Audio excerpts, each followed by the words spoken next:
Yo, welcome to Alpha Omega University. Welcome back to all of you guys, the loyal people that have been like non-stop staying up, watching every single episode. I appreciate you guys. Make sure you guys follow, subscribe if you haven't already. If you're somebody new, if you want to learn ZvZ, you're in the right place, right? Today, we have a follow-up on yesterday's episode, right? Yesterday's episode was episode 7, range Zergs, and today we're going to be talking about melee Zergs. Now, if you were here for yesterday, then you know that we're not just talking about like the Zerg composition and that's about it, right? Like there's a lot of things that go into it, and there's a lot of things that we're going to be talking about as to why certain things are good, why they work, the pros and the cons, right, of each individual style, of each individual composition, right? And today we're going to be looking at melee Zergs, right? With episode 8, melee Zergs. We're not going to focus so much like we did yesterday. Yesterday we focused on the range DPS as the main Zerg, and then we focused on bomb squads, right? And so what I mentioned yesterday, that basically the bomb squads, there is melee DPS bomb squads, right? There is melee DPS bomb squads, but we're not going to talk about melee DPS bomb squads because the kind of the way that bomb squads play is not very much different between a melee bomb squad Zerg or melee bomb squad and a ranged bomb squad, right? They're not very different, right? So if you are interested in finding out about bomb squads and stuff, just make sure you watch yesterday's episode. But today we're going to be focusing on 2 specific things about melee Zergs, and this is an argument that has been had for a very, very long time, right? This is not something new. This has been happening for a while now, where people debate on what is a true bruiser Zerg, a true brawl Zerg, right?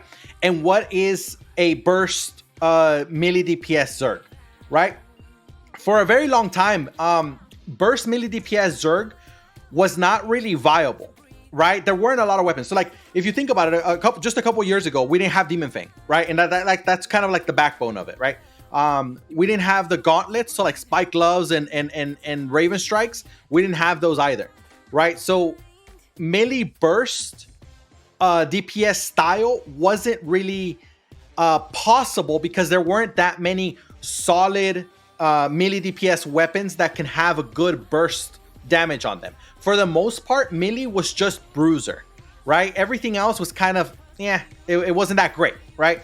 So essentially, now that we are able to have both in the game, right? Because bruiser still exists, although it's not played as much, right? It's kind of pushed down because people think that it's better now to play burst melee DPS than bruiser.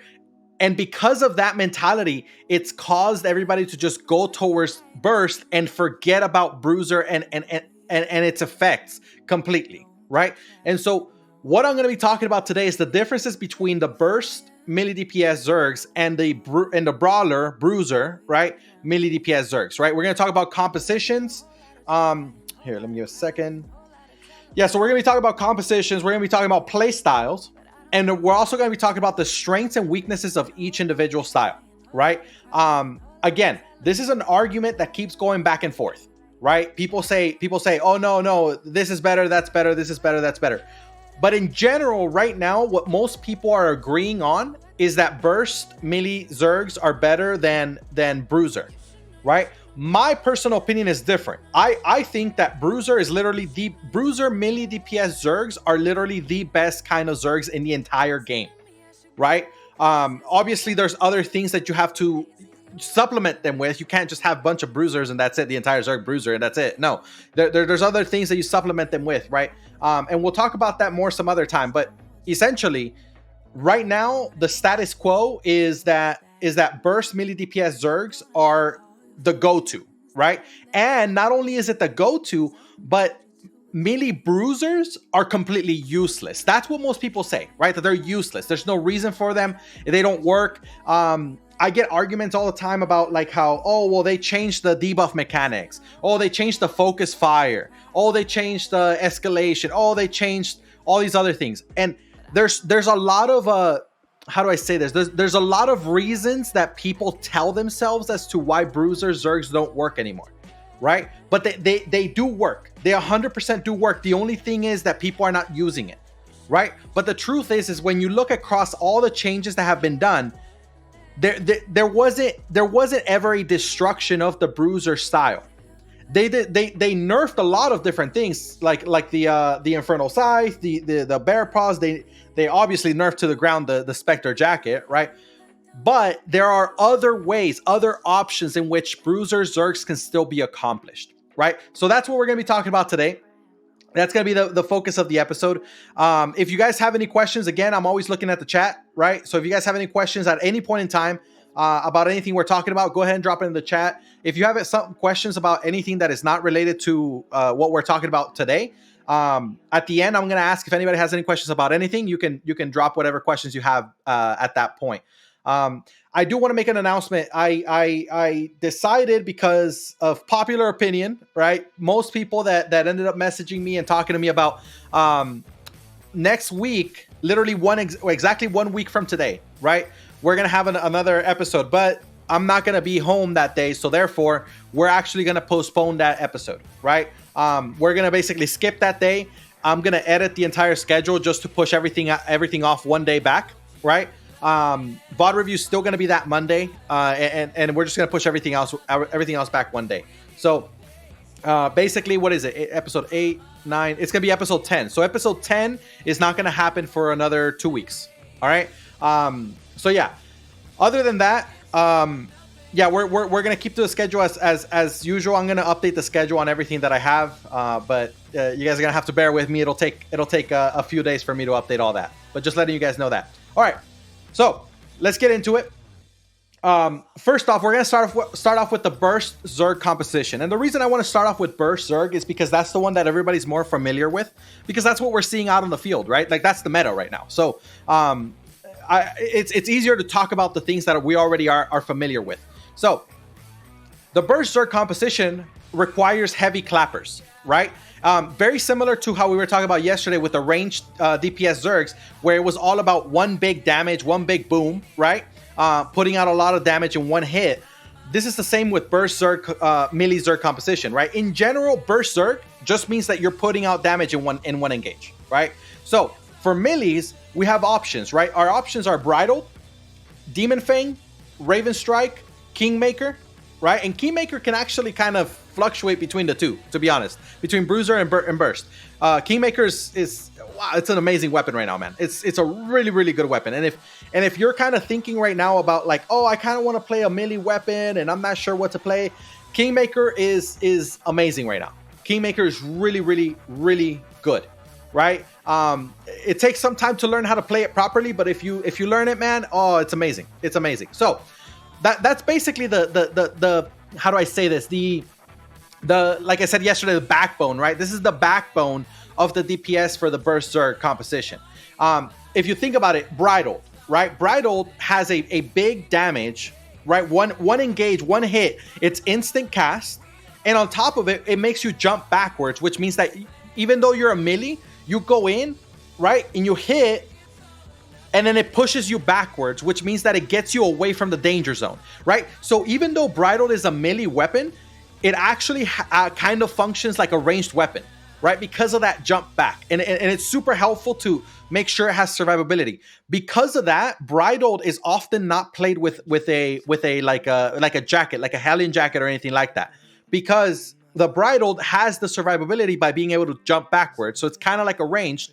And therefore, most people play it with like a Cleric robe, right? Because you're able to get that extra damage. And then after you get that extra damage, you're just coming back fast, right? So Bridled is very, very, very good. A lot of people don't like Bridled, right? I'm going to say this right off the bat. So many people think Bridled sucks, right? And the truth is Bridled is not bad. It really, really, really is not bad. It has good damage. It has good survivability. And you can pair it with, like I said, like Cloth, right? And then you keep on going into the enemy, right? Now, the Demon Fang allows that because the Demon Fang has a lot better like timing on things, right? And then also because the Demon Fang, you're going to usually run like a Hellion jacket or something, right? So things like that. These weapons are better off when you kind of push into people, whereas bridled is not really a weapon where you flood into an enemy, right? Just like you wouldn't flood into an enemy with like a brimstone, right? Like if you're a brimstone player, you don't really want to flood into the enemy, right? Like that's not what you want to do. And like I said, bridled kind of functions like a ranged weapon. This is why a lot of people don't prefer to run bridled, right?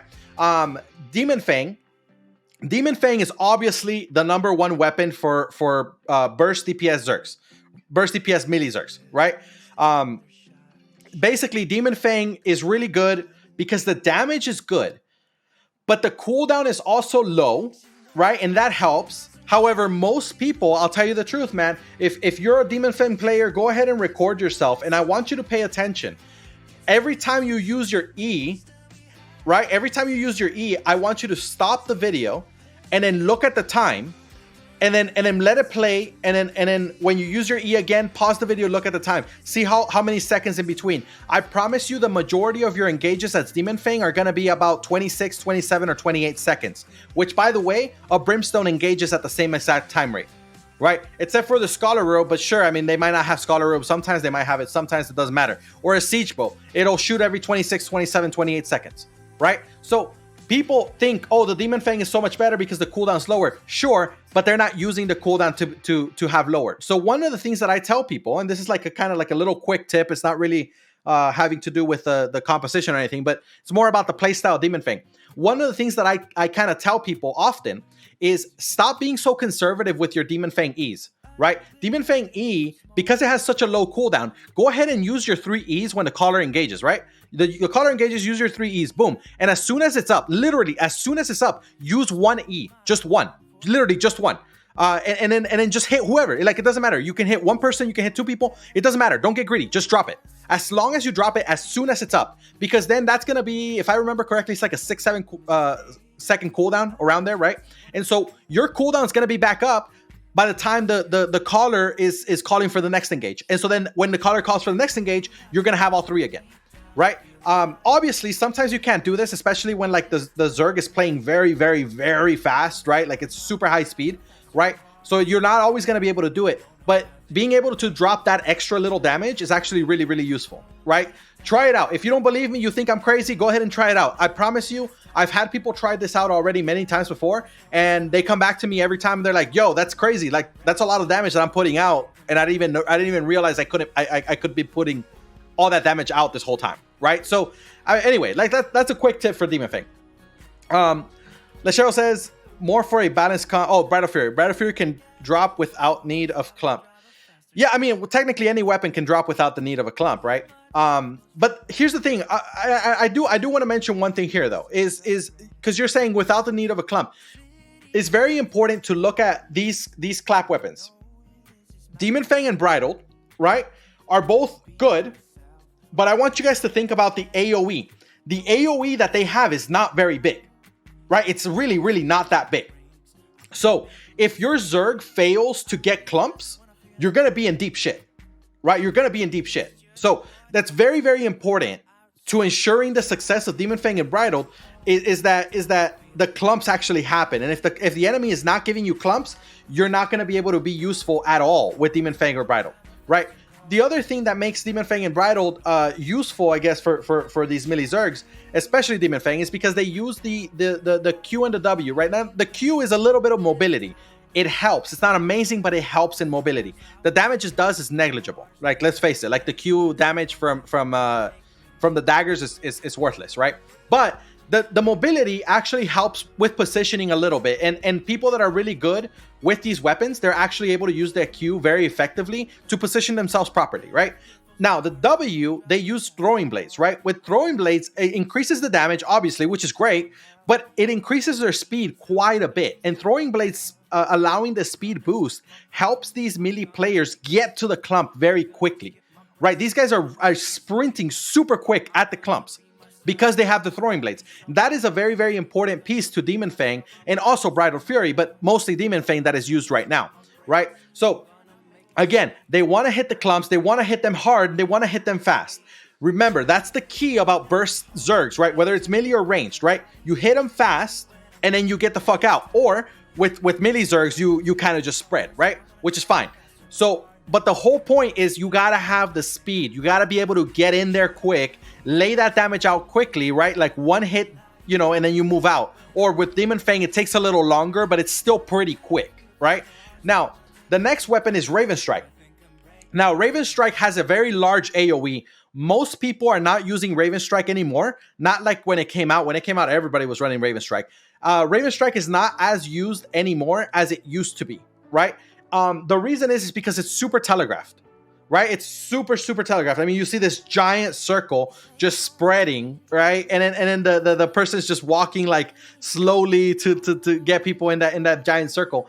And it doesn't hit fast, right? Although it all hits at the same time, right? It's one big boom, right? And that's great, but it doesn't hit fast. It takes a long time to channel that E, right? So Raven Strike has been favored out because of how slow it is. And remember, I keep saying this, Burst Zergs rely on speed, right? And Raven Strike is just too slow, right? It's just too slow. So it just doesn't quite fit. Now, the next one is Kingmaker, and Kingmaker does fit really well. And this is why I'm telling you guys, Kingmaker is amazing because Kingmaker is very fast, right? It literally goes and on top of it doing large damage, it also does a knock up, right? So it knocks people up around them and then it hits. Now, I'm gonna tell you guys something I found out about the Kingmaker that is actually that actually is a very big component to its success, okay? When the Kingmaker hits its E, it actually hits twice, right? Like it hits the first little thing around the character in a circle around the character, and that's the one that knocks people up. And it does a little bit of damage, not a lot. And then it swings its sword and it hits everybody in front and behind the character, right? So everybody understands that. What people don't know is that Kingmaker actually takes escalation damage from both hits. So what I'm saying is that if you swing the first E, right? Like, I mean, technically it's all one E, right? But like the first hit of the E, right? And the first hit of the E hits a bunch of people. Let's say it hits 10 people. Okay, great. And then the second E only hits 5 people. Those 5 people are gonna get hit with an escalation damage of the 10 people that were hit by the first hit of the Kingmaker E. Now, I don't know if this was intended by SBI. I have no idea, right? I have no idea.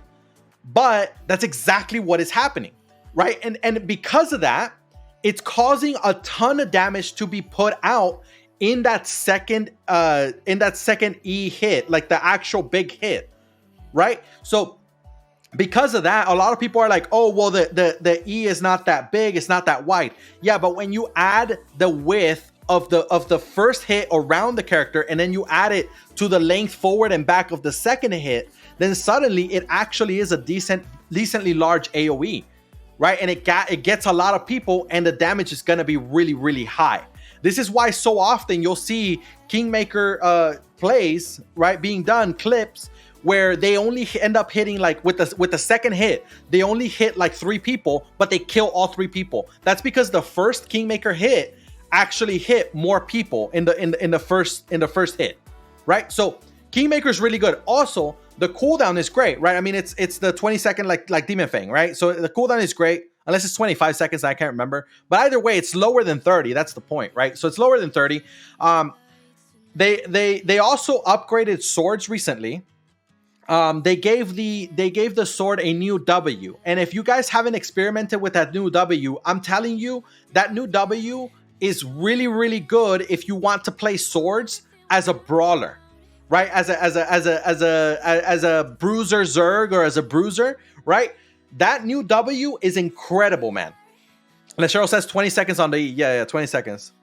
Let me catch up here. I mean, I saw guys with 7-3, 8-3 killing like 3-4 dudes who just passed in front of him. Are you talking about Kingmaker? If you are, yeah, I mean, it happens all the time, man. And actually, you don't even need like super high IP for Kingmaker. Like the damage is just good, period. Like the damage is just good. Plus, it also has CC. And remember, I've talked about this before many times. The utility, right? People underestimate the utility of different weapons. Like just because there's a DPS, And it's like, oh, well, yeah, it does a little bit of like CC or whatever. It does a little bit of slow, or it does a little stun or whatever. It's like, that's not a big deal. It's a huge deal, man, because that's an extra CC that you have in the Zerg that allows your Zerg to make better plays, right? So the Kingmaker having that little knockup actually helps a lot, right? That knockback is key about Bridal, but yeah, Kingmaker's insane too. The knockback is key. Yeah, exactly. So those things are all very, very important, right? Kingmaker's amazing. The new W is really good. I'm not saying you need to use the new W for the swords with Kingmaker. I'm not saying that. It all depends how you want to play the Kingmaker. But remember, I've said this before, right? Versatility is extremely important. I've said this in like 3 or 4 different episodes already, right? Versatility is extremely important. Being able to switch in and out of different play styles is extremely important. Now, I'm not expecting you to be like, oh, middle of the fight, I'm gonna walk away and then switch my gear, switch my skills. No, that's not what I'm talking about. But I'm talking about like if you already know that you can, you're gonna play a certain style, you're gonna play a different style or whatever. Just being able to just switch those skills before the fight is extremely important, right? It's absolutely extremely important. So that is really, really important. Kingmaker, undervalued right now, but it's starting to be picked up more and more and more, and it's because it fits the burst Zerg composition style. It pairs really well with things like Demon Fang, right? So all of these. Oh, also remember I said speed is the key to these weapons, right? To the burst melee Zergs, it's speed. Speed is the key. Now, Kingmaker is not necessarily as fast as Demon Fang, but Kingmaker stacks, the sword stacks, give speed, right? So those things actually help as well, right? Just a little bit extra movement helps a ton, especially when you're trying to get away from enemies or catch up to enemies. Having extra 20%, maybe even 30% a speed boost is massive, right? It's massive. So those are all the things that the burst Zerg melee compositions do is Bridal, Demon Fang, Raven Strike, Kingmaker. Now, I know that there's other ones, right? I know that there's other ones, but truthfully, there's not a lot more, right? There's not a lot more. Now, I know that some of you guys are thinking, oh, well, what about like carving? Carving is used. Yeah, it is. What about Realm Breaker? Realm Breaker is used. Yeah. But those are, in my opinion, those are more for the pierce, right? Rather than for the damage itself. I'm talking about raw damage, right? Realm Breaker, if it hits a lot of people, it does a lot of damage. So, it's kind of in between. So I'll give it to you, but I will talk about the Realm Breaker for sure. Don't worry about it. So the next part I want to talk about is the tanks, right? So how do they use the tanks in a burst Zerg composition? How do they use the tanks? So here we have disengaged tanks and clump tanks, but Camlan is not being used, right? Camlan is not being used at all, right? Why? Because melee Zergs need clumps up in the front, right? Camlan is too slow, and also it's a ranged tank. Why do you need a ranged tank when your entire Zerg is going to engage at melee range anyway, right? So Camlan is pretty worthless when it comes to like a melee Zerg in general. Even a bruiser Zerg, Camlan is useless, but things like Hand of Justice, things like the one-handed mace, right? Those are really, really used right now, extremely used, because those are at the very front of the Zerg, right? And so melee Zergs can find those clumps fast because they're already at the front. The entire front line is the entire Zerg, right? Unlike ranged DPS Zergs, ranged DPS, you have the front line, and then you kind of have like the back line a little bit, and then you have the really far back line, right? You kind of have like levels of your Zerg.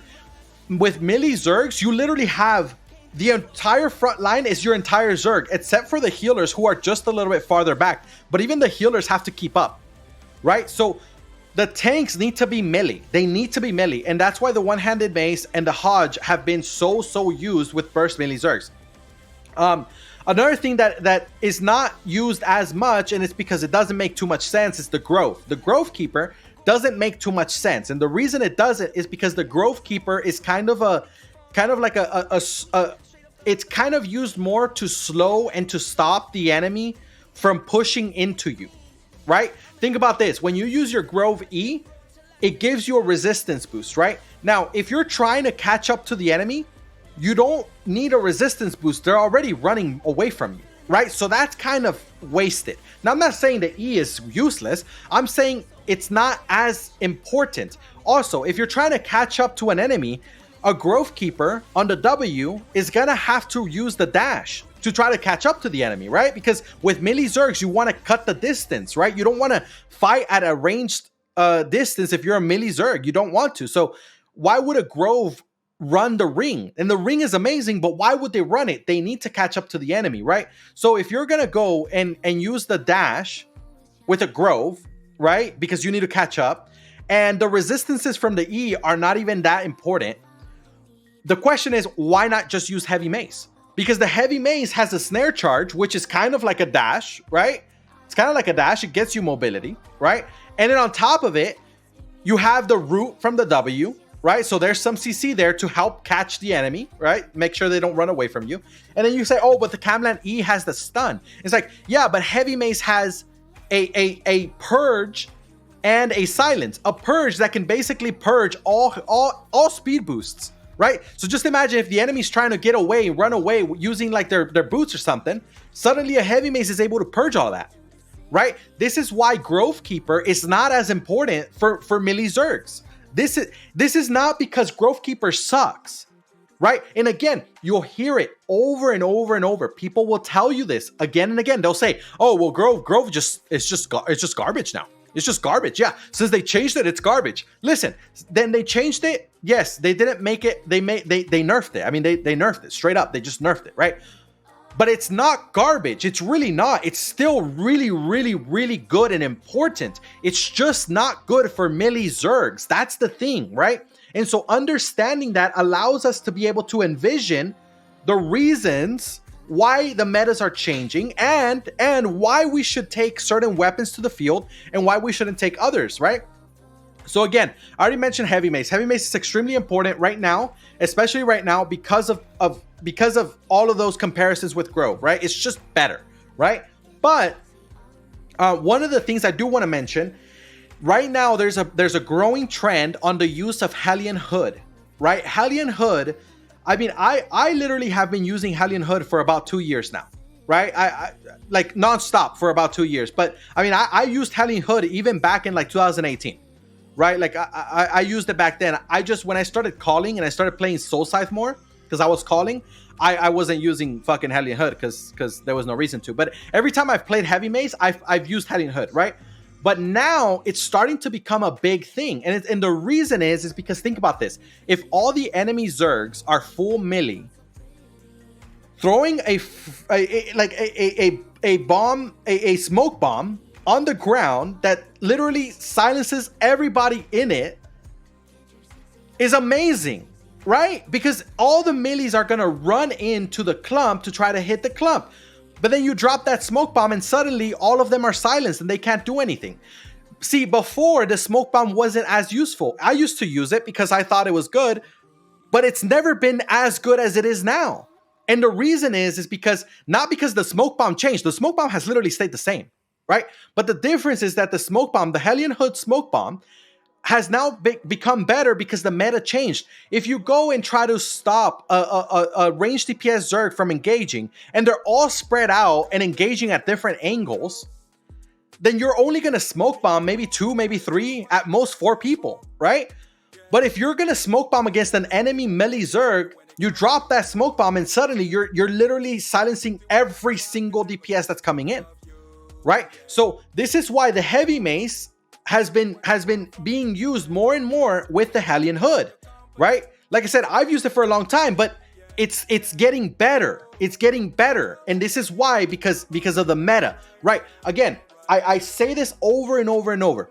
The metas change because of player activity, not because of SBI nerfing or boosting different weapons, right? Or like, it has nothing to do with SBI. Sometimes, yes, it has to do with SBI, but not always, and not the majority of the time, right? The majority of the time is players just playing in a different way, right?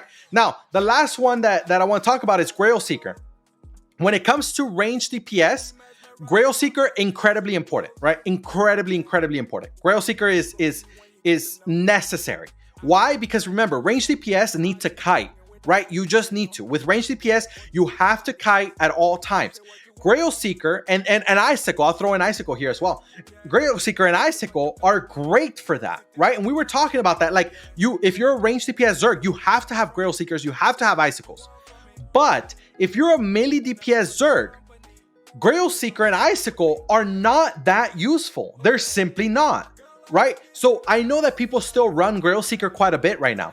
And that's great. Listen, I'm never going to tell people not to run Grail Seeker. Grail Seeker is just really good, right? It's just really good. But the truth is, if you're going to ask me, if I'm going to fight against a melee Zerg and you're going to ask me, hey, should I run a Grail Seeker or should I run a Heavy Mace? 9 times out of 10, I will say Heavy Mace. And the reason is because Grail Seeker is supposed to stagger the enemy. Stop them from coming into you little by little, right? It's not a hard CC. If you root an enemy, they can cleanse it and run through anyway and hit you, right? Now you can say, oh, well, you can cleanse anything. Yes, sure, you can cleanse anything. But the point is that if they're already in range to hit your clump and then you root them, it doesn't fucking matter because they're gonna hit your clump anyway. Right? So the root is not going to do anything on its own. This is why you need hard CC. This is why things like Growth Keeper have been really important in the past. But Growth Keeper, like we talked about, is not as important right now. So Grail Seeker, because it does a root, listen, it's a great root. But the truth is unless you're playing the Grail Seeker very far forward to make sure that the enemy melee Zerg doesn't get to catching you, right? Again, remember, staggering the enemy, right? It's like you're stopping them from getting to you, right? But I want you to think about this. How does that make sense? If you are a melee Zerg and the enemy is running closer to you, why do you want to stop them from getting to you?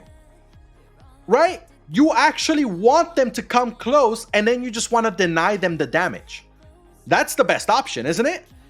But if you're going to go and have somebody with a Grail Seeker, and you have a melee Zerg and you have a Grail Seeker, what's the Grail Seeker going to do? He's going to make sure he stops some of the enemy from coming in. And then when you hit your counter engage, suddenly all those guys that the Grail Seeker stopped, the Grail Seeker just saved them from getting clumped and killed by your counter engage.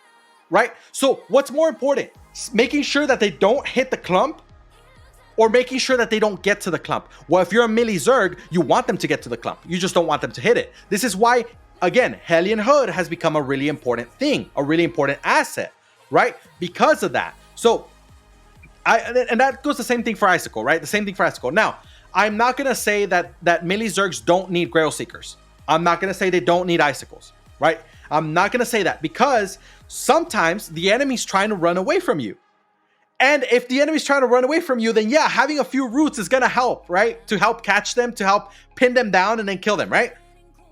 So it has a use, is what I'm saying. It has a use. I'm not advocating for 0 Grail Seekers on the field on a melee Zerg. I'm not. That'd be stupid, right? Again, Grail Seeker is really good and really useful. What I am saying is there's no reason why 2 out of every 4 or 2 out of every 3 D-Tanks should be Grail Seekers when you're running a melee Zerg. That doesn't make any sense, right? If you're going to have 2 out of every 3 tanks be something specific, it should be Heavy Mace. Because Heavy Mace is the one that's most versatile for it. Plus, Heavy Mace has lower cooldowns. And guess what? Remember we were talking about earlier, melee Zergs tend to have lower cooldowns. Why? Because of the Demon Fangs. And because Assassin Hood is so prevalently being used right now. Right? So many people are using Assassin Hood right now. So because of that, you're having cooldowns being dropped much faster if the Zerg knows how to play with faster cooldowns. Most Zergs don't know how to play with faster cooldowns. And like I said, you can watch your VODs and you can see that you're actually engaging every 30 seconds or so. But regardless of anything, what's happening is that on the receiving end, you're actually getting hit multiple times. Think about this. If the enemy engages with 1 or 2 parties and then they engage with the rest of the Zerg, you're effectively getting hit every 15 seconds, aren't you? So if you have a 15-second cooldown on the Heavy Mace, suddenly you're able to stop the first engage and the full engage, right? This is why Heavy Mace is so much better. Now compared to Grail Seeker. Grail Seeker has a 40-second cooldown. Right? And you have the 40-second cooldown with Grail Seeker, and they're like, oh, well, I'll just use Assassin Hood. And it's like, listen, that's great. But now you just fucked yourself out of a Judicator helmet. You fucked yourself out of a Knight helmet. You fucked yourself out of a Hellion Hood. Right? All because you want to run Grail Seeker, and it has a 40-second cooldown, and you have to use Assassin Hood with it. Right? Now, I'm not saying you have to use it, but most people do. Right? Most people do. Because 40 seconds is quite a bit. It's kind of oppressive. Right? So All those things are important, right? All those things are very, very important to take a look at, right? So that's the split between the clump tanks and the disengaged tanks, and why we're seeing the changes we're seeing, right? With the burst melee Zerg DPS. So now let's move on to the heals, right? The heal is Fallen. I mean, Fallen and Blight, right? Fallen and Blight, but mostly Fallen. Like, the reason is because they're fighting against enemies who are mostly burst DPS. Here's the thing: the amount of bruiser Zergs out there, or the amount of Zergs that have any bruisers, even just a few on the field, the amount of Zergs that have any bruisers out there is like zero. I mean, honestly, I don't know of any Zerg. I literally, and by the way, I spend every single week watching video after video after video of different ZvZs that are happening in the entire fucking game, right? I'm always paying attention. Every single video that is being uploaded, I'm watching and I'm paying attention. I'm looking at things because I want to give you guys up-to-date information, right? And the truth is right now, man, I don't see any brawlers in the entire Zerg, any bruisers. I don't see anything in the entire game, right? So if you have no bruisers being played in the entire game, why would you run anything nature? Because nature is heal over time, right? So if you're not having any damage over time, why would you have heals over time? It doesn't make any sense, right? So this is why the priority is Fallen, because Fallen is the burst heal, plus it also has a great cleanse and everything. I mean, I don't need to explain why Fallen is great. I think everybody understands, right? But the truth is this is why we're not seeing many natures. Now, there are some natures. Some people are running Blight, some people are running things like that, and that's great, but that's not the majority, right? That's not the majority. And the truth is, I think that every Zerg should have some natures, no matter what, because even if it's a burst Zerg against another burst Zerg, if the fight takes a long time, the Fallen healers will run out of mana most of the time. So nature healers will need to pick up the slack a little bit, and it'll help a lot with mana issues, right? But in general, most people run Fallen. When it comes to the support, they need anti-burst support. This is why the Great Arcane, before they made the changes, was so used. Why? Because it would literally stop everybody from getting killed in a clump. It would just stop everybody from getting killed in a clump, right? But think about this as well. The Enigmatic, it does the same thing, right? It's burst, right? It's anti-burst support, right? Because the Enigmatic channels, and it's ticking and it's ticking and it's ticking as the damage is dropping, right? So it's an instant thing. It's an instant, I think it's like a small cast, whatever. But the point is that Enigmatic is for burst. It's to cancel burst, right? This is why you don't see things like Guardian Helmet. Guardian Helmet's actually really good. It's actually really good. But why don't nobody use it? Because there's no dots. There's no damage over time, right? But Enigmatic is very important because everything is burst, and Enigmatic cancels burst, right? This is also why we're seeing a lot of demon armors, right? Think about, let's go back and let's talk about the clappers, right? Bridal, it can get demon armored, right? Demon Fang, it can get demon armored, right? Raven Strike, I'm pretty sure it can get demon armored, but I'm not 100% sure. Kingmaker can get demon armored, right? This is why there's so many demon armors out on the field now, because literally every fucking DPS out there can get countered by a demon armor. It can get reflected. Back in the day, when most people were running like brimstones didn't get reflected, so demon armors weren't as important. Now more people are running demon armor because they're actually more effective. Personally, I still prefer Judicator armor. Even with the current meta, I still prefer Judicator armor over demon, 100%. But I understand why people prefer demon, because it fucking makes sense, right? Now, the last one that's kind of anti-burst, but it's more for mobility, it's Locust, right? Because again, if you're a melee Zerg, you want to catch up to the enemy, right? You want to cut that distance between you and the enemy. And so therefore, you're going to run a Locust to make sure that if anybody does stun you, root you, slow you, whatever, you're able to walk past it. Also, if you're going to be pushing chokes, Locust is absolutely vital. Like, you can't go without Locust. And the last part of the composition for burst melee Zergs is the Pierce, right? And we talked about Realmbreaker a little bit. Realmbreaker is obviously incredible, right? It's very useful. The Q also gives a root if you're using the third Q, which is very useful. The W gives you some mobility, or some people use other things on the W. Realmbreaker is also, like I said, remember I said, I keep mentioning this, it's very versatile, right? Because you can run Realmbreaker with a plate armor and kind of play it like a support, right? You can also run it with cloth and play it like as a pure fucking DPS. You can also run it as a kind of like a bruiser style with a like a Hellion jacket, right? Realmbreaker is one of the most versatile weapons in the entire fucking game, right? And they just nerfed it. They made the HP reduction down from 20% to 15%, right? And a lot of people thought that, oh, that's a big hit. I mean, it's a hit, but it's not a huge hit. To be honest, the Realmbreaker is still extremely useful, right? But the other pierces that are being used are Spirit Hunter, right? They don't use it as much, but Spirit Hunter is being used. And the Carving, right? Carving is being used more and more and more. The problem with Carving is that you need to stack it, and then you need to be in the right place at the right time, right? And because all the melee weapons hit so fast, the pierce has to hit before it. And so if you don't have the stacks, you're not able to pierce properly, then it's not going to be as useful with the Carving.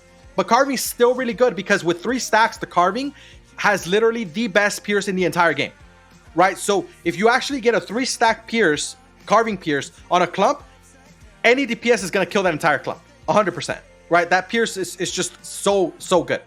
Now, why is Damnation not being used as much? And I want you guys to kind of like bring yourselves back to like say November.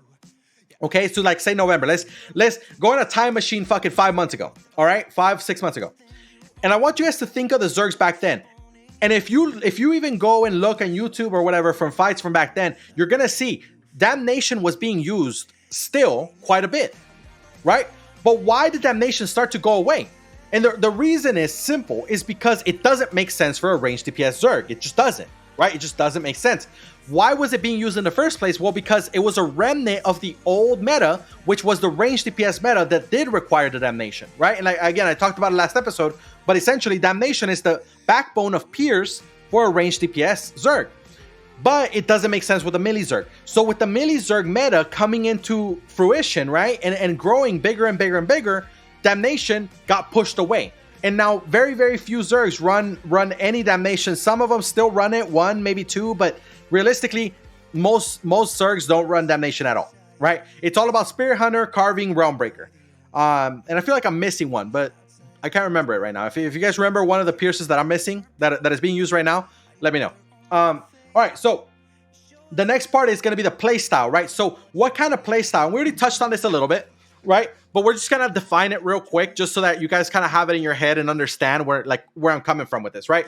So the playstyle that melee burst DPS Zergs play is basically the flooding style, right? You go, you engage, and then you flood them, right?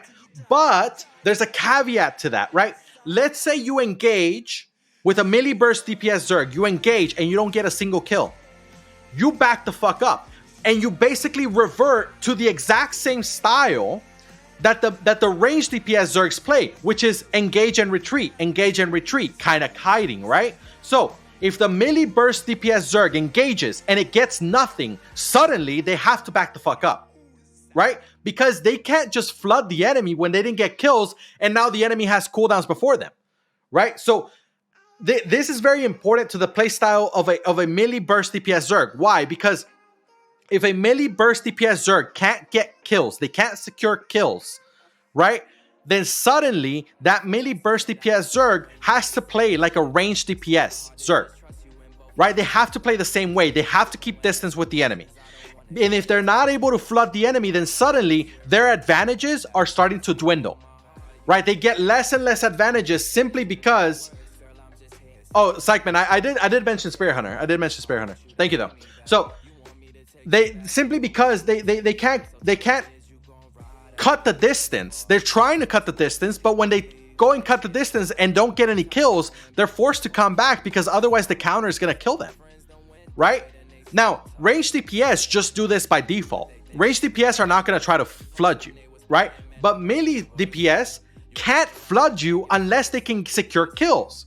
So what does this mean? How do you destroy a melee burst DPS Zerg? Again, how do you destroy the meta? We did a whole episode on that, right? But real briefly, I mean, all you got to do is make sure they never flood you. Make sure that you secure the clumps that they're hitting. Don't let them die, right? Just survive. And then they themselves are going to push themselves away from you, You won't even have to do anything, right? Because they know they're going to get clapped. So the burst melee Zergs rely on cooldowns, right? They rely on cooldowns, cooldown cycling, right? Where basically every single hit, and again, most of you right now are like, well, what do you mean cooldown cycling? Every fucking Zerg out there does, you know, like they engage on 3, 2, 1, you know, the whole Zerg engages together. Listen, you have to pay attention, right? The cooldown cycling is not the only way to play the game. Okay, this is so important. This is so important because most people think, oh yeah, like everybody does that. That's just the way you play. No, it's not. You don't have to. You really don't have to, right? Why do you think that so many Zergs are now splitting their engages into 2, 3 fronts sometimes, right? Because there are different ways to play and cycle cooldowns at different timers, as well as individual play, which is like bruiser style, right? This is what we're gonna get into.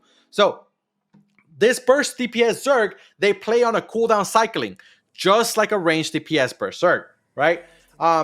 They also primarily focus on sword engagements. Now, remember, yesterday I talked about the ranged DPS Zergs, and the ranged DPS Zergs, I said, they have a formation that's a crescent-shaped formation, right? They spread, and then they hit at different angles while they're spread. So therefore, they are more resilient to being countered by the enemy than a melee DPS Zerg. Why? Because a melee DPS Zerg will all engage one clump, and they all have to get within melee range, meaning they all have to come in real close, right? This is why in a lot of fights, you will see a melee Zerg go into another melee Zerg, hit them, kill 10 people, and then suddenly the other Zerg returns the damage, right? They go in and counter engage, and they kill 10 other people. And this is why the Zergs, the big Zerg fights nowadays are lasting less time than they used to. Because they're all just literally bombing the shit out of each other because there's no space, there's no establishment of front lines, right? Front lines get completely blurred.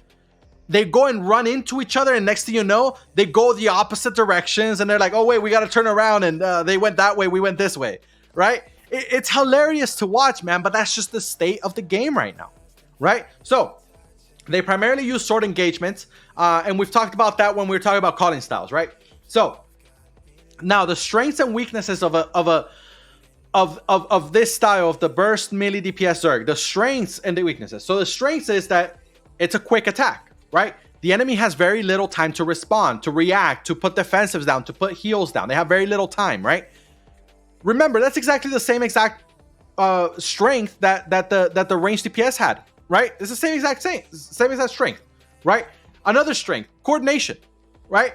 Because the allies get to engage together. All the players get to engage together, so there's synergy with your ease, right? You're all engaging at the same time. You're all hitting the same clumps. You're all kind of moving together. There's coordination, right? That's really important. Coordination is an important factor. But remember, ranged DPS Zergs also have coordination, right? Now, the one difference that burst melee DPS Zergs have compared to ranged DPS Zergs have, obviously, well, I mean, they gotta hit at a melee range, right, versus ranged hit at a distance.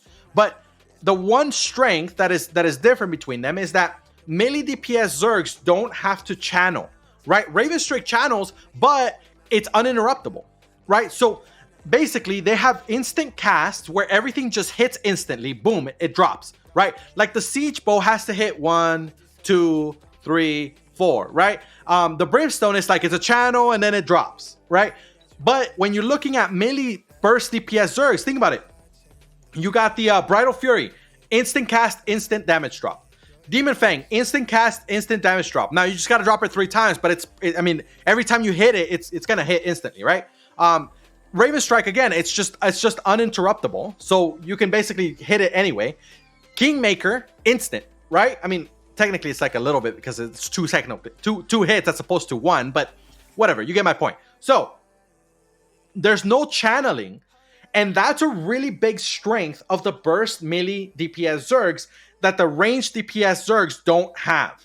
Okay, that's a really important thing because remember, I want you guys to look at the game state right now, and I want you guys to tell me right now, right in the chat, if you feel like writing or not, what are your opinions on Judicator Helmet right now? Just you guys like it, good, bad, just whatever, right? Just Make it quick, make it simple. Judicator helmet. I'm going to tell you guys right off the bat right now, you know, Judicator helmet is not being used much. Okay? It's not being used much. All right? And there are a lot of people that think it's garbage. Right? Yo, CJ, what's up? He says, I like Judy to stop engages. Yeah, see, but CJ's, see, Extrion, right? Extrion CJ. He was playing a while back when the meta was a little different. And he's played, I think you've played a little bit more recently, right? But not too much. Basically what I'm saying is that CJ is not influenced by the current meta, is what I'm saying, right? That's what I'm saying. Psychman saying, my only issue with it is the time it takes to come out. Oh, you mean the Judy feels slow. Yeah, I understand what you're saying. I understand. Okay, here's the thing. None that issue that you just said, Psychman, it doesn't fucking matter if you're fighting against a ranged DPS Zerg. It doesn't matter. In fact, it's good that it comes out slow because it's stopping people as it goes, and it's such a big fucking AoE that it erupts all these people, right? But nowadays, you don't see a single Judicator helmet on the field. Like, I really, like, maybe I'll see one or two in like a 200-man Zerg. Right? It's gone. It's just gone from the game. And so many people think it's garbage. It's not garbage. It's still amazing. But here's the problem, right? The meta changed, right? Remember, Judicator helmet was not nerfed by SBI. That's not what happened. That's not what made Judicator helmet disappear. It's that the meta changed. The players ourselves decided to start playing a different way. And we started playing with things that are uninterruptible, or we started playing with things that don't have cast time. And that's the melee DPS Zergs, right? So why would you run Judicator helmets nowadays? It doesn't make any sense. But back in the day, literally 2 years ago, Judicator helmet was like fucking half of every tank in the field had a Judicator helmet. There were so many Judicator helmets going out that you literally couldn't even walk, man. It was crazy, right? So the meta's changed. Burst melee DPS Zerg, that's a strength of it, is that you can't cancel it. You can't interrupt it. That's the main strength of the melee burst DPS Zerg, the strength of the meta that is right now. CJ said, I liked it. Me and Ezok used it quite a lot with Guardian Armor to stay inside range DPS to interrupt engages. Yeah, exactly. And the Guardian Armor also like slows and it reduces the damage, so it allows you to stay alive longer. And it lets you position better into the middle of the enemy Zerg and then drop that Judy helm, right? It's beautiful. It's beautiful. But you just don't see it being used that much anymore. It's not because it's garbage now. It's just because it doesn't have as much effect as it used to. That's all it is, right? So let's get on to the weaknesses of the burst melee DPS Zergs, right? The weaknesses are obviously the exposure of melee DPS, right? Because they don't hit at a distance; they hit right in the face of the enemy. So getting countered is a big risk, right? Because they have to expose themselves to do their damage. Melee DPS Zergs tend to require, how do I say this? A high skill level to be able to play it appropriately. Right now, ranged DPS also require a higher skill level, but it doesn't require a higher skill level to stay alive. That's the difference, right? Ranged DPS, if you have a player who's not very good at the game, play ranged DPS, it's much easier for that new player to play ranged DPS and survive. Maybe they're useless, maybe they're not going to get kills, but that's irrelevant, right? What I'm saying is whether or not they're going to survive, whether they're going to stay alive, right? A ranged DPS new player is more likely to stay alive in a fight than a melee DPS new player. Because a melee DPS new player is exposing themselves a lot. Whether they hit the clump or not, that's based on their skill, right? But what I'm saying is that survivability, melee DPS players have it harder than ranged DPS players, right? So this is why I say it has a higher skill level, because just to survive, it's harder with a melee DPS than a ranged. Another weakness is that there's no soft pressure. There's no soft pressure. So soft pressure, and I have a whole episode on pressure, right? But soft pressure is basically when you're exerting pressure onto the enemy at any other time other than when you engage. Okay, so I'm talking about Qs and Ws, you know, auto attacks, walking towards the enemy, you know, positioning pressure, angular pressure, right? Those kinds of things are very important to put pressure on the enemy, right? Outside of using your E. And what I'm saying is that melee burst DPS Zergs have no pressure outside of their E's, right? Now, when they get inside the enemy and they start brawling, right? Or that's what they call it now. They call it brawling, right? But it's not brawling because nobody's actually doing anything. They're just inside of each other running around in circles, right? Like if you guys watch the videos, it's literally what's happening. It's fucking weird. So basically all these Zergs will get inside of each other, right? But they're not going to do any fucking damage or do anything to each other until they have cooldowns. So it's literally like a fucking a game of checkers, right? A game of chess. It's like, oh, it's your turn. Okay, it's your turn. You know? And they're just inside of each other, you know, hitting each other until one of them decides that they died, or one of them decides that they can no longer sustain it, and they just try to get out, you know. But this is why people say it's called a brawl, right? But it's not a brawl, because a brawl is when you're constantly doing soft pressure damage to each other. So this is what it is, right? When it's a real brawl, if you have a melee burst DPS Zerg go into a melee bruiser DPS Zerg, the melee bruiser DPS Zerg will shred the shit out of the melee burst DPS Zerg. Why? Because all they have to do is survive the engage. You survive the engage and suddenly the enemy has no soft pressure, and you do, so they die. It's that simple, right? But right now the meta is nobody has soft pressure. Literally nobody has soft pressure. So they're able to have these weird fights where they're all inside of each other, and then you have the guys on the ALTV try to figure out who's winning, and it's like super hard to figure out because I mean they're all inside of each other. It's just a big mess. It's just a giant mess, right? So that's the state of the game right now with the meta.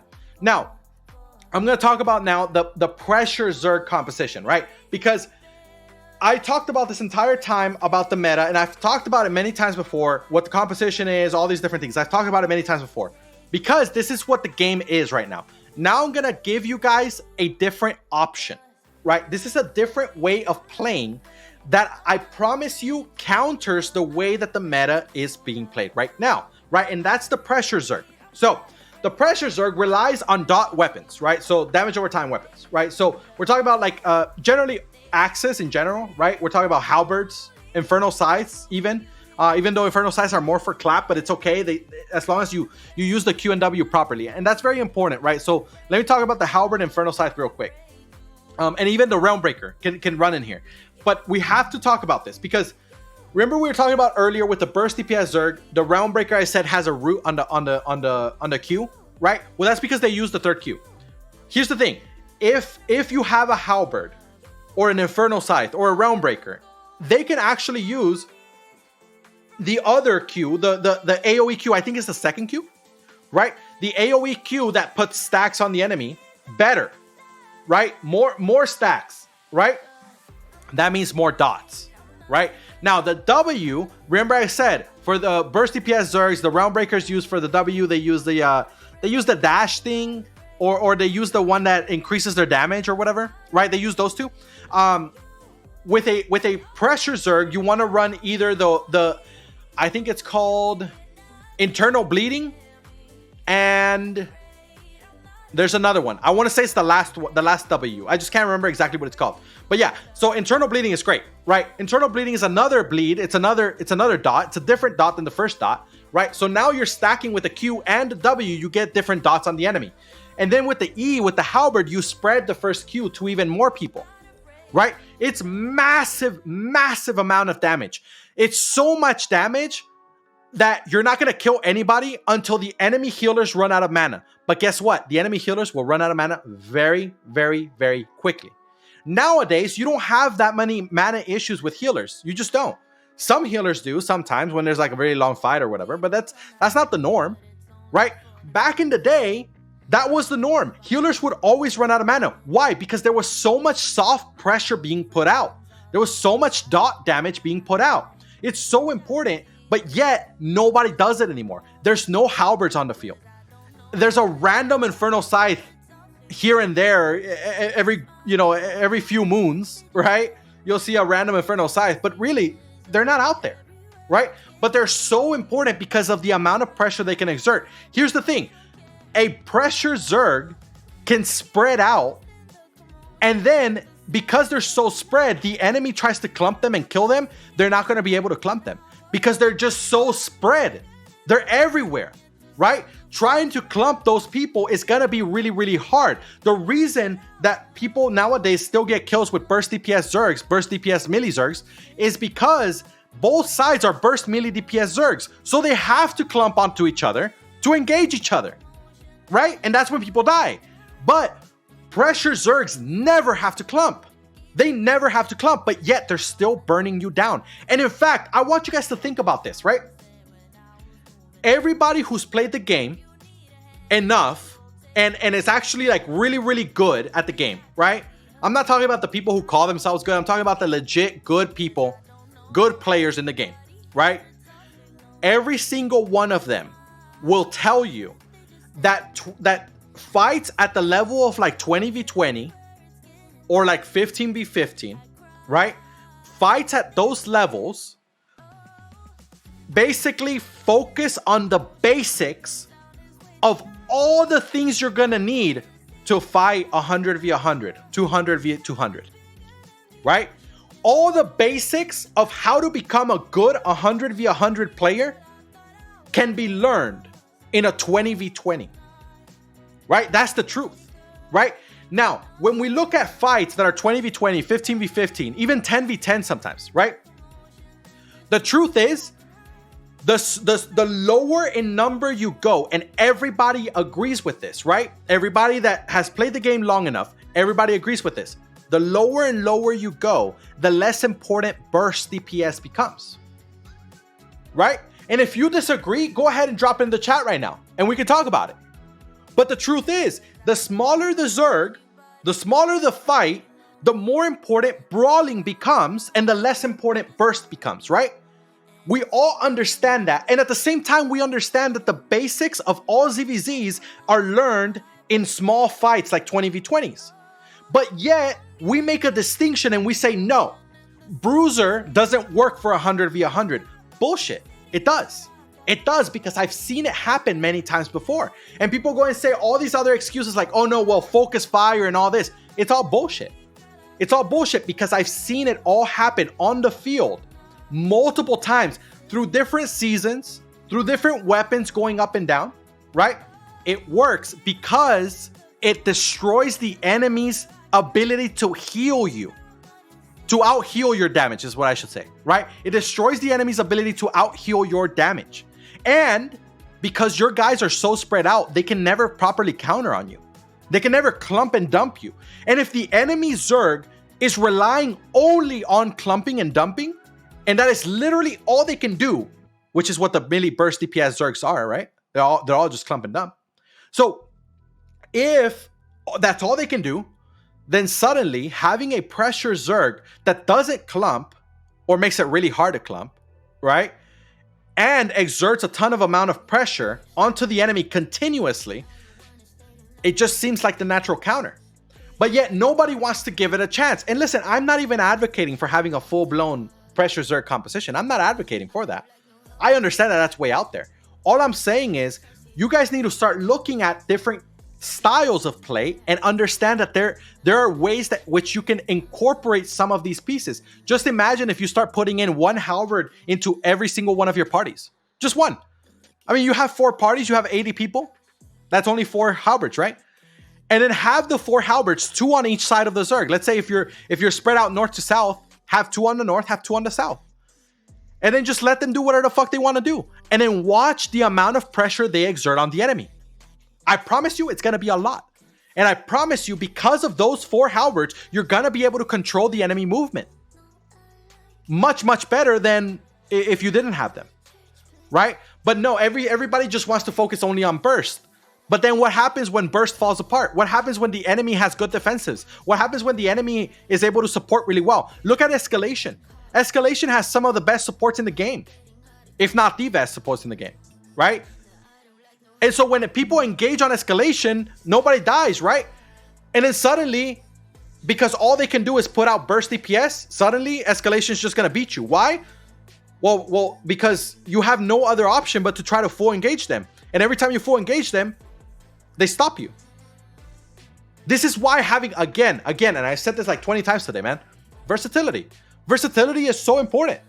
And it comes to the composition of the entire Zerg. Being versatile is so incredibly important, right? So that's the Halberd, that's the Infernal Scythe.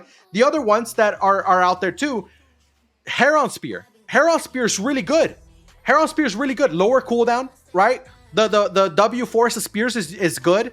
The Q, I mean, it's whatever. They should add a better Q for the spears, to be honest. But whatever, right?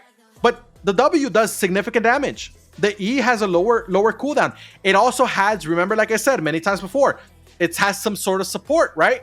It has utility. That's the stun, right? So Heron Spear is really good, right? But people don't run it. People don't run it at all. Another one is Clarent Blade. Clarent Blade just got buffed. My God, Clarent Blade is actually really fucking good, man. It's criminal right now. But so many people are not using it yet. Why? Because Clarent Blade is not really a burst weapon. Although people think it is, and people are trying to say, oh yeah, it could be a burst weapon. I don't think it is. I think Clarent Blade is a pressure weapon. With a Clarent Blade using the new W, man, like Clarent Blade could actually be a really strong weapon for a pressure Zerg. But people don't use it. Why? Because they're so stuck in the meta, right? Psychman's asking, do you think it should be more of a D tank or a DPS, Heron? I mean, well, the thing is it can be both, right? But if you're going to use it as a D tank, there's better options, right? Because really, I mean, what are you going to do as a D tank? You're going to stun them? I mean, shit, a Grove Keeper can do that, right? It's not that great as a D tank. It's definitely more for DPS. But isn't that true for DPS too? No. Because remember, okay, so you're still exerting DPS, right? You're still exerting DPS. That's the thing. So remember, let's take Heron Spear is the melee version of Permafrost. Okay, it takes the same role. So like in a ranged DPS Zerg, the Permafrost takes the role of decent damage, but some utility, right? As opposed to great damage and some utility, it's just decent damage and some utility. Heron Spear does the same role, right? Having people, because I want you to think about this, right? If you use it as a disengaged tank, you're using a stun not on the clump, you're using the stun on the enemy that's engaging you, right? But a Permafrost is gonna stun the clump that got clumped, right? So it's a totally different thing. Heron Spear is gonna stun the clump that got clumped, right? So it's gonna delay the enemy from getting away from that clump. So it's gonna give your Zerg more time to hit that clump. Whereas the disengaged tank is gonna be totally different, because a disengaged tank is not securing the clump, it's doing the opposite. It's stopping the enemy from clumping you or hitting your clump, right? So that's why having support style DPS that have some sort of CC is actually really useful in a fight. This is why Permafrost is good. This is why Heron Spear would be good if people used it, right? If that didn't make sense, just ask me more questions and I'll respond. So the next part is the disengaged tanks, right? For a pressure Zerg composition, you don't really need clumping tanks. You don't. So think about this. If you decide to run an entire Zerg of pure pressure Zerg DPS, right? You don't need clump. Like maybe you can run 1 or 2 in the entire Zerg, but really you don't need any clump. Why? Because you're not trying to clump the enemy. You're just trying to stack bleeds on as many enemies as possible. Sure, getting clumps is going to help stack those dots even better, but it's not necessary. And that's my point, right? It's not necessary. And again, if you're going to clump the enemy, then you're also going to clump yourself because you're melee, right? So you don't want to clump yourself. As melees, you don't want to clump yourself because it's risky, right? So therefore, you can actually run an entire Zerg that has literally no clumpers and it would still work as long as you have other styles of tanks that are able to disengage, stop the enemy's CC. And just imagine, there's a lot of people out there that think, hey, when I go to a big ZvZ as a melee DPS, the enemy just stops me and they stun me and they root me and they do this and they CC me and they knock me up and they do all these kinds of things and I can't move freely, I can't do shit. Well, just imagine if the enemy Zerg had double the amount of disengaged tanks. right? Because generally speaking, most Zergs run 2 D tanks and two clump tanks, right? So just imagine if instead of that enemy Zerg that's stopping you non-stop and not letting you do shit, having only 2 disengaged tanks per party, instead they have 4 fucking disengaged tanks per party. You would literally be, like, the game would be unplayable for you. Absolutely unplayable, right? And on top of it, not only can you not hit the enemy because they're stopping you constantly, but they're also constantly dealing fucking damage to you with the bleeds. And you just bleed yourself out. Again, I say these things because I've seen them. I've seen them happening. I have seen these things happen. They're just not being used right now. And again, I'm not advocating for a full-blown shift. I'm just saying, start trying these things out. Try one weapon, try another weapon, try a different style, try little by little. And then if it works, then you start shifting yourself. But you have to start trying it out. Sykeman says, I get it. I'm just saying there are better melee DPS than Heron, I would assume too. But to be fair, I haven't played Heron in a long time. Yeah, I mean, obviously there's better. Okay, so that's a good question right there, right? So here's the thing. You just said the key word that makes your entire argument wrong, okay? And you said the word better. There are better melee DPS than Heron. That is where you're wrong. Because remember, and I've said this many times before, better is subjective. Better is based on what do you want to accomplish, right? What do you want to accomplish? If you're going to say that something is better than another, then you have a goal in mind, and that's what's going to push you towards that direction, right? But if you're going to go and say, oh no, like this is better because it has more DPS. Okay, well then you're advocating for more damage, not necessarily advocating for securing the kills, right? Because that's different. Securing kills is different than having more damage. Because if you want to have more damage, why is not everybody running Brimstone with Royal Hood, Royal Sandals, and Druid Robe, right? Because it's absolutely dumpster, right? That would be just garbage, right? But people don't run it because there are other things that are more important than just damage. And having some CC that the Heron will provide will actually be good. And the damage that the Heron does is actually good. I'm not talking about the E damage. I'm talking about the E and then you use the W, right? The W's, the Forest of Spears is what gives the damage. So, all right. Yeah, so I already talked about the disengaged tanks. Again, you can have more Grove Keepers, more Heavy Maces, more Grail Seekers, right? The heals are going to be more balanced, right? You won't necessarily just run Fallen, right? Because you're out there trying to out-heal your opponent. So you're going to focus more on things like Wild, Rampant, Blight, right? And yeah, sure, you're still going to run maybe 1, maybe 2 Fallen staffs per party. But you're always going to have at least 2 nature staffs per party, right? And again, when we look at smaller fights, smaller ZvZs, everybody agrees nature is better than Fallen, right? Take a Wild, a Rampant, a Blight. They're all better. Well, maybe not Rampant, but Wild and Blight, they're better than Fallen in a 20v20s fight, right? I'm not saying Fallen is unnecessary. I'm saying that it's not as useful, right? Not as useful as Fallen is in 100v100. That is all filled with burst, right? So that's the point, right? The heals would be a lot more balanced and more spread out between different people. Now, there's also going to be more balanced support, right? Because you're going to need mobility. You're going to need to be able to get cleansed and all that. So you're going to have Locust. Locust is always a given. Enigmatic as well. Enigmatic is going to be given. But why are you going to use Enigmatic? Because the enemies you're fighting are burst DPS enemies. You might be running a pressure Zerg, but the enemy's not. The enemy's running a burst damage DPS Zerg, right? So you're going to need Enigmatics to counter that, right? Before they changed it, the Great Arcane would have been good, but even now, Great Arcane would still be good because you get to stop the enemy from engaging for 4 seconds, right? That would still be really good. One-handed Arcane would be good, right? You have the purges and all that, right? Occult, because you're going to want some mobility. Although Occult wouldn't be as important for that mobility, you're better off using Beetles and make sure that they use the W on the Beetle to speed your Zerg up, right?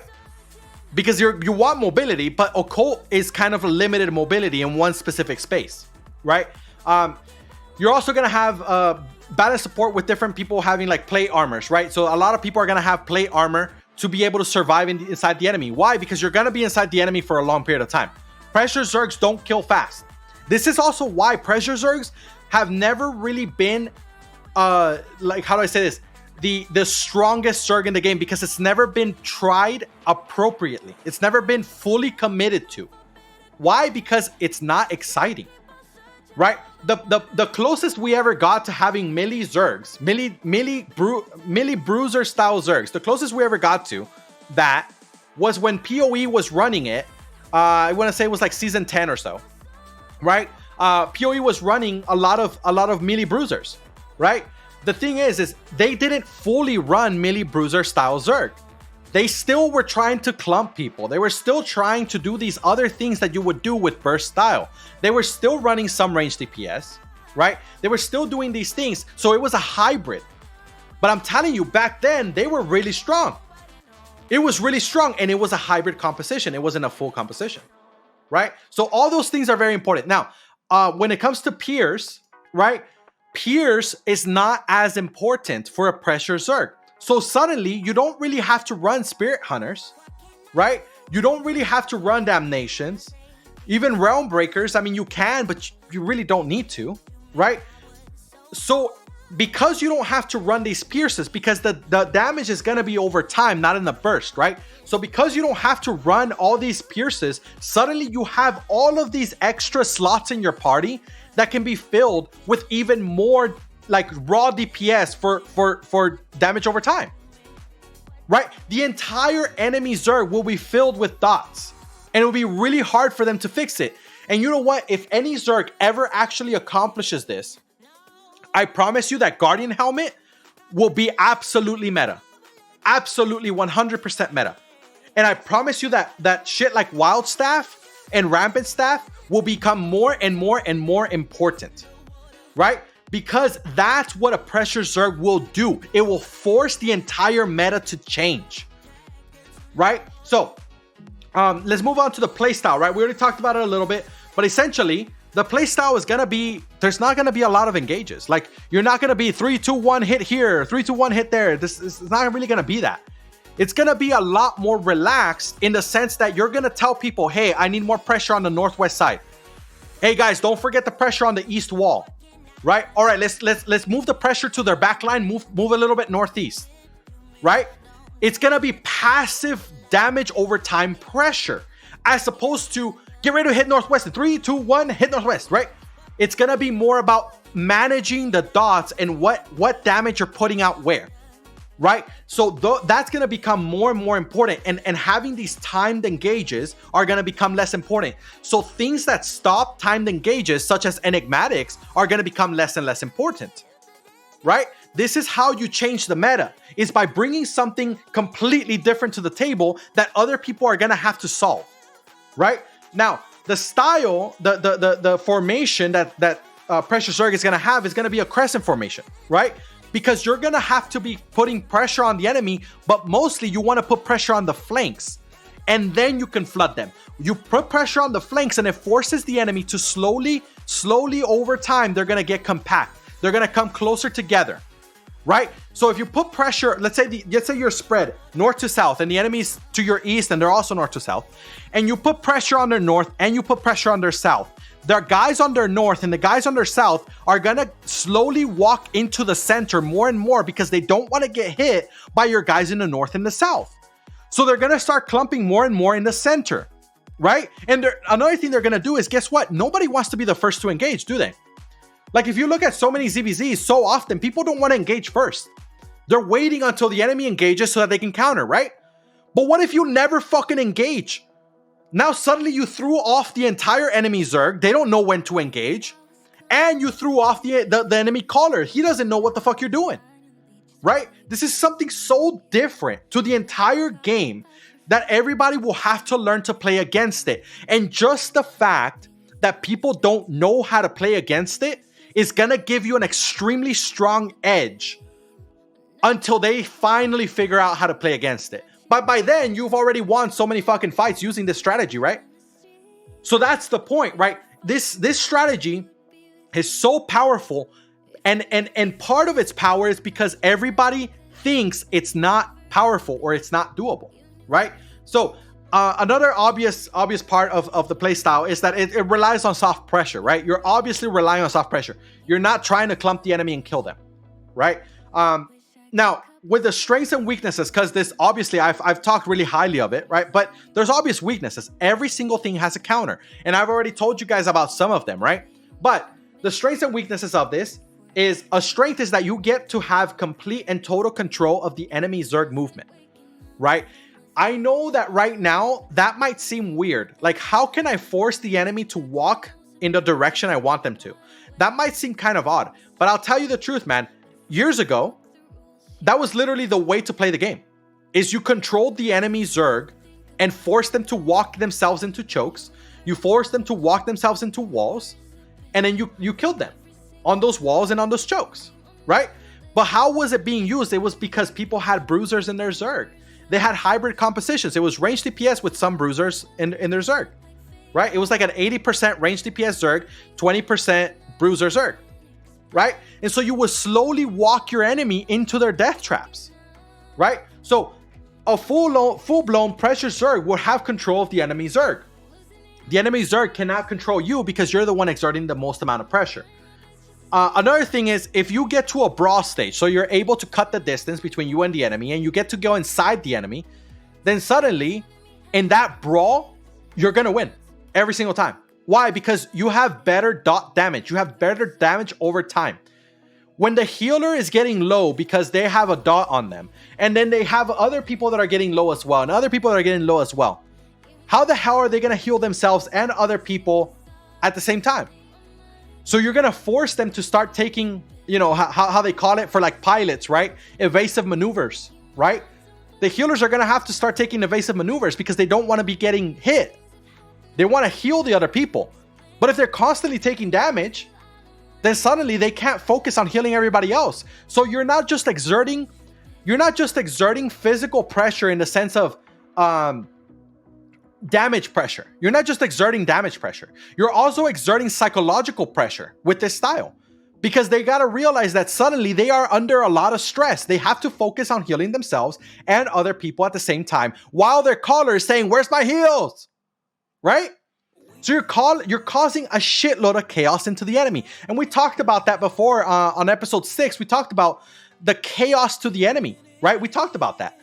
But just imagine how much more chaos to the enemy you can bring if you have an entire Zerg of dot damage, right? So another thing is, another strength is the damage across the entire line. Again, you're going to spread the damage out. You're not just hitting in one place. So the healers don't just be like, "Where's the clump? Oh, drop heals on the clump. Great, I'm done. My job is good. Woo, I did it. Good job."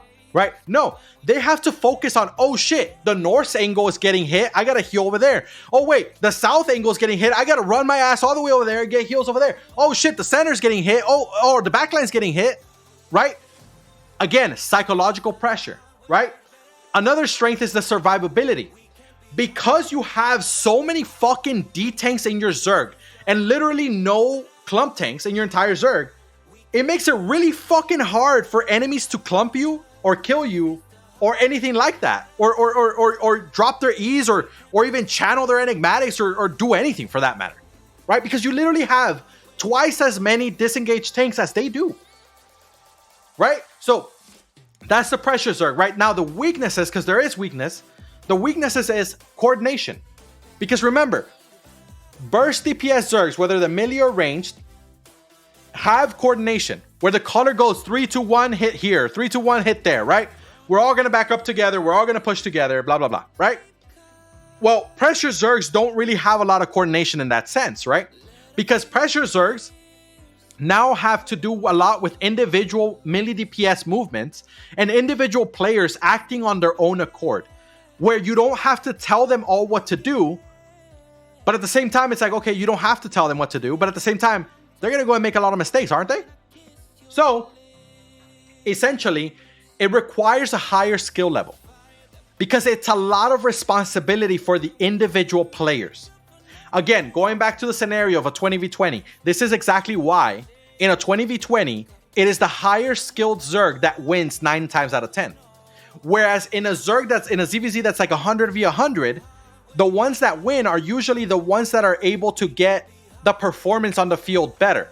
Not necessarily the higher skilled, I'm saying the ones that get the kills happening. Just because you're higher skilled doesn't mean you get the kills, right?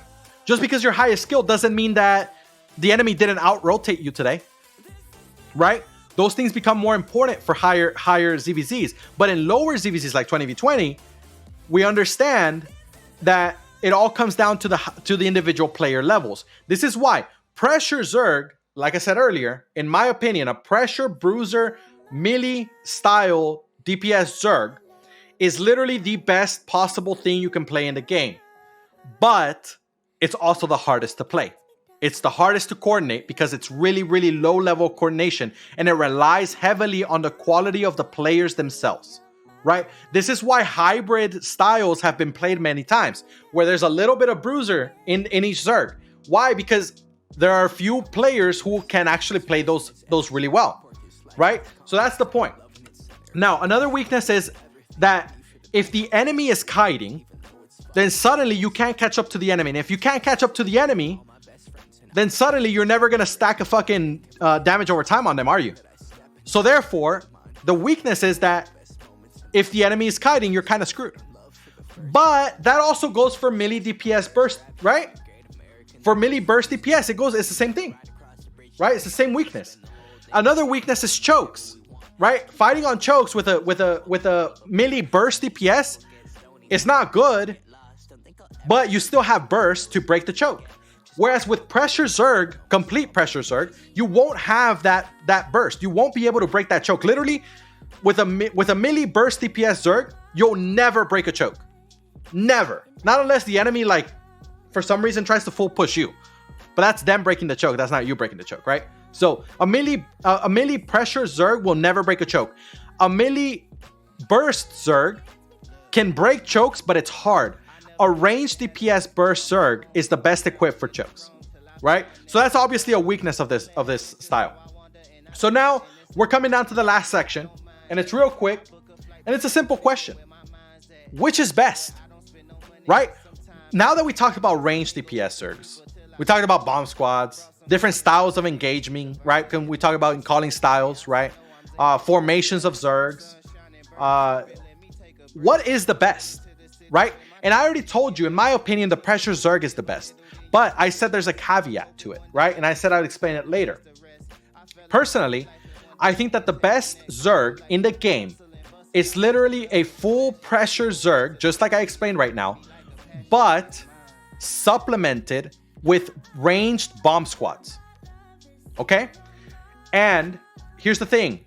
It's already been done. We've had this happen before. Blue Army, when Blue Army was very, very, very, very strong around season 11, right? And I think around season 8 as well, Blue Army had a lot of really, really good bruiser style melee DPS. Okay? There were a lot. And we also had a shitload of good bomb squads. And so when we would engage with the main Zerg, and I've mentioned this in other episodes before, so you'll remember what I'm talking about. When we would engage with our main Zerg, we would literally never kill anybody. But the thing is that the main Zerg was able to walk the enemy into chokes. Because remember, a pressure Zerg takes full control of the enemy movement, right? So we would literally walk the enemy into walls, into chokes, into bad positions. And then we would relay on TeamSpeak. We would literally tell our bomb squads on TeamSpeak, hey, yo, I need a bomb squad to get ready to hit that choke over there. Because I'm going to put that fucking enemy Zerg right there. And they would go and do it. Right? The coordination was no longer between the Zerg. Although we did do a lot of coordination with the Zerg, don't get me wrong. Because at the same, here's the thing. We didn't know that's what we were doing. We were doing this, but we didn't know we were doing it. And this is why we were still trying to play as if we had a regular Zerg, but we didn't. We really didn't. Right? And when I've looked back at a lot of the fights from back then, and I pay attention and I look and I'm like, damn, We literally were running a pressure Zerg with ranged bomb squads. And what happened is the main Zerg was able to move the enemy into tight spaces, and then our bomb squad would be positioned and hit them. This is why the bomb squads got all the kills and the main Zerg got none of the kills. Because the main Zerg was just putting dot damage, putting pressure damage, and allowing the bomb squads to come in and hit them when we put them in bad positions. And here's the thing, we also had really good supports and a lot of disengaged tanks. But again, even at that time, we didn't call them disengaged tanks. They, like, D-tank, that word D-tank didn't exist, right? So it was more just the tanks stopped and whatever, right? Sometimes we call them stoppers, but like really there wasn't a very defined way of calling it, right? So what I'm saying is the best style of ZvZ has already been done. It just wasn't done completely because we didn't really know that's what we were doing. We didn't sit there and analyze all of these things, right? I've had plenty more time now to look back and analyze these things now, right? That is the best type of Zerg that we can play on the field, because it gives us complete control, but it also gives us the ability to bomb the enemy with burst damage using our bomb squads, right? At the end of the day, whatever is best, everybody's gonna have their opinion, right? I'm sure there's gonna be people that watch this and they're gonna be like, nah, you're stupid, you're wrong. Okay, that's fine. That's fine. At the end of the day, it's all an opinion. And the truth is, whatever is best for you is what you believe in. And not only what you believe in, but what you understand. Because if you understand a shitty tactic and a shitty composition, you're going to do much better with that shitty tactic and shitty composition than you would with the best tactic and the best composition if you don't understand it at all. Right? So it's very important to ensure that what you do on the field reflects what you know about the game. Don't try to implement things just because other people told you it's good, right? Just like how I tell you guys over and over and over, stop following the meta blindly. Just because other people are doing this doesn't mean you should too, right? Stop following escalation. Stop following Black Order. Well, things are happening with Black Order, so I don't know about them. But, you know, Black Order was doing it, right? Stop following Sex and Flex, right? Do what works for you. Do what you understand, and then make it happen, right? Don't go trying to do everything. Don't go trying to do everything. Don't go and be like, oh, well, this worked for them, so I'm going to do that, and that worked for them, so I'm going to do that, and try to Frankenstein a new build and a new composition and a new everything. Don't try to do that. Just focus on one thing, stick to it, right? Make your entire Zerg play that style, learn that style, work together, and get better at that style. At the end of the day, that's what's going to be best for you, right? But if we're talking hypotheticals, that's what I think is best, right? All right, so that's it. We're done with the episode. If anybody has any questions about what we talked about today, or literally anything else at all, any questions about gear or whatever, my thoughts on anything, go ahead and drop it in the chat right now. I do want to mention all the videos you guys watched today. If you guys were watching, all the videos that you guys watched today, they're all videos from the East server, right? So if you saw some of them that are like, oh man, those are some good fights and shit. Yeah, man, East server has had some really good fights. I've been hearing really good things about East server and the fights they've been having and stuff, man. They got some good content over there. So yeah, I'm not advocating for people to switch. At the end of the day, you know, some people are gonna have terrible ping. And at the end of the day, the main server is the main server, right? So, but yeah, I was very surprised to see how many good fights there are happening over there. A lot of people thought that it was going to be a dead server, but it's clearly not. All right, any last questions, comments, concerns? On Monday, I'm gonna be doing the VOD review. I'm gonna be doing VOD review. There are a lot of fights this week that we can review. And right now I'm just kind of looking at which ones we're actually gonna pick. But there's a lot of fights, a lot of fights for this week. It's been a fun content week. So we'll get in that on Friday next week. We're gonna have episode 9. Now give me a second here. I'm gonna change the screen. Episode 9 is gonna be the Zergs armor, right? So the Zergs armor, so that's gonna be a series, right? A series of episodes. It's gonna be the Zergs armor, the Zergs spear, and the Zergs heart and shield. That series of episodes is gonna be going more in depth into tanks, DPS, and supports and healers, right? So the Zerg's heart and shield is the supports and healers. The Zerg spear is obviously the DPS. The Zerg's armor is the tanks. What we're going to be talking about is specifically about the individual tank styles, individual DPS styles, the weapons they use, the gear that they use, things like that. Kind of like we did a few episodes back where we did the gearing up episode, and I was talking about like different case studies, right? Where we looked at Fallen, Soul Scythe, and Brimstone.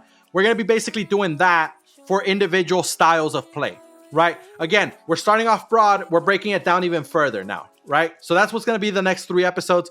Yeah, but Monday is going to be VOD review.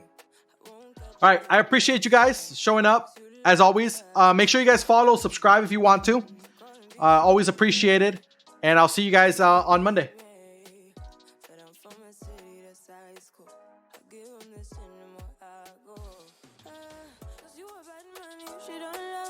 She break grass real fast like I'm running.